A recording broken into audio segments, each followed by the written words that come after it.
Welcome back. We're kicking off an exciting new series where we're going to challenge some deeply held beliefs about the workplace. You know, those truths we just accept. Well, my mind was blown when I read the book 9 Lies About Work by Ashley Goodall and Marcus Buckingham.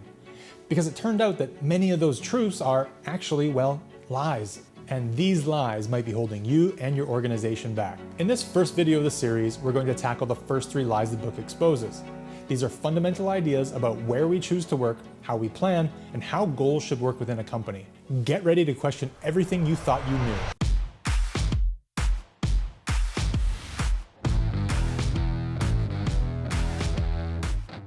Let's jump right into lie number 1. People care which company they work for. It sounds absolutely right, doesn't it? We're told to build a strong employer brand, highlight our amazing company culture, and attract talent based on our reputation. And to some extent, that initial attraction is real.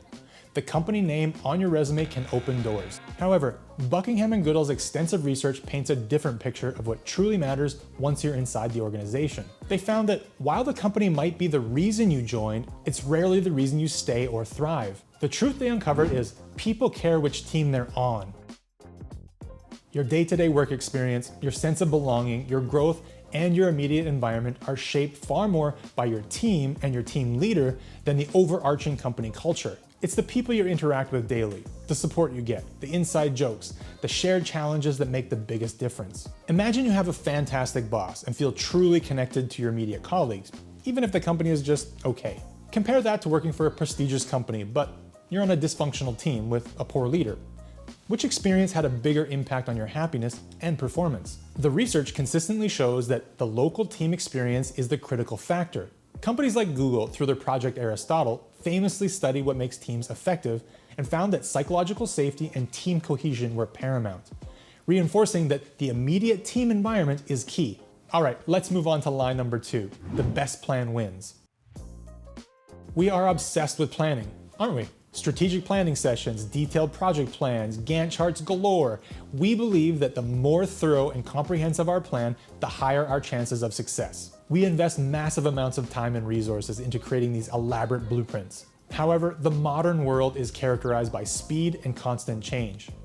A detailed plan created months in advance can quickly become obsolete in the face of new information, market shifts, or unexpected challenges. Buckingham and Goodall argue that the truth is the best intelligence wins.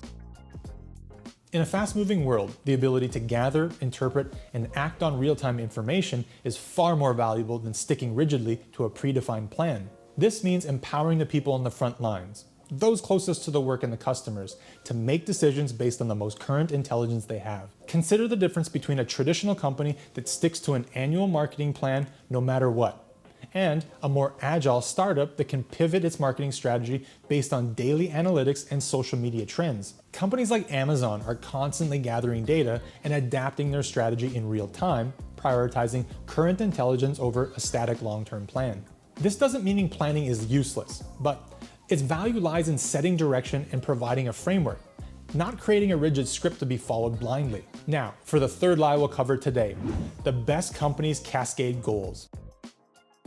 This is a common practice in many organizations.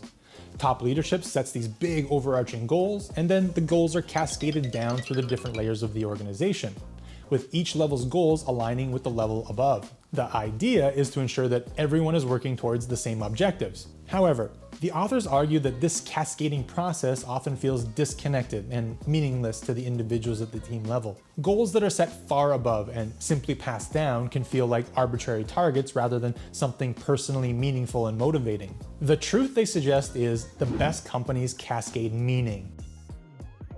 Instead of just cascading goals, the most effective companies excel at communicating the purpose and the meaning behind the work. They help employees understand how their individual and team contributions connect to the bigger picture and the value being created for customers or the world. When people understand why their work matters, they're far more likely to be engaged and driven. Think about a nonprofit organization, where employees might not be earning huge salaries, but are deeply committed because they believe in the mission and they see the impact of their work. Or consider a company like Patagonia, where employees are often drawn to the strong environmental mission and feel a sense of purpose beyond just their job description. When companies effectively cascade meaning, it provides a powerful intrinsic motivation that cascaded goals often fail to achieve. So there you have it, the first 3 lies about work. People care about which company they work for, the best plan wins, and the best companies cascade goals. The truth is often more nuanced, more human-centric, and focused on the dynamic reality of how work actually gets done within teams and based on real-time information and a sense of shared purpose. However, exposing these lies is just the beginning. Understanding the truths allows us to approach our work lives with clearer perspective and build more effective and engaging workplaces. In the next video, we'll dive into 3 more fascinating lies from the book, including challenging the idea that the best people are well-rounded and the conventional wisdom around feedback. What are your thoughts on these first 3 lies? Do you see these dynamics in your own workplace? Let me know in the comments below. If you found this video insightful, please give it a thumbs up and subscribe so you don't miss out on the rest of the series. Thanks for watching, and I'll see you in the next video.